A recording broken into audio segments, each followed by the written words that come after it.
Hier by die dooie see wonder ek, is ons regtig bruikbaar vir die Here? Ek lees vir ons Johannes 7 vers 38.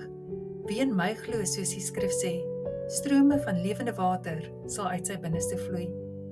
Die dooie see is een van die mees unieke plekke op die aarde, geleë tussen Israel en Jordanië, en is meer as 430 meter onder seevlak. Dit is die laagste plek op aarde.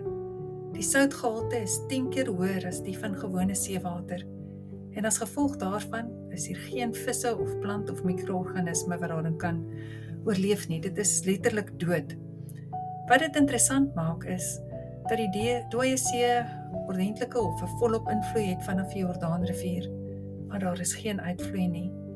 Nêrens gaan die water heen nie. Alles bly staan en verdamp onder die son, en al wat oorbly is die sout en die minerale neerleggings. Dit is 'n geslote stelsel en die resultaat daarvan is dat daar geen beweging en uiteindelik geen lewe is nie. Wat min mense weet is dat hierdie streek eens die vrugbare, welige deel was wat Lot gekies het in Genesis 13, omdat dit gelyk het soos die tuin van die Here.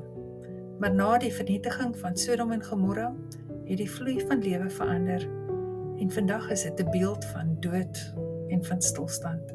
Die dooie see is nie net 'n geografiese verskynsel nie, dit is 'n geestelike waarskuwing.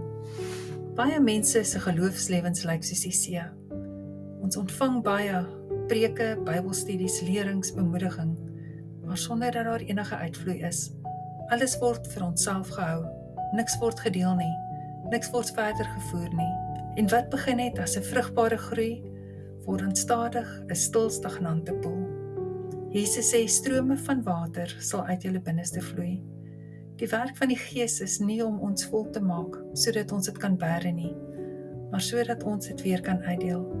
Lewende water is bedoel om te vloei. Wanneer die Gees nie beweeg nie, verstil die lewe van ons geloof.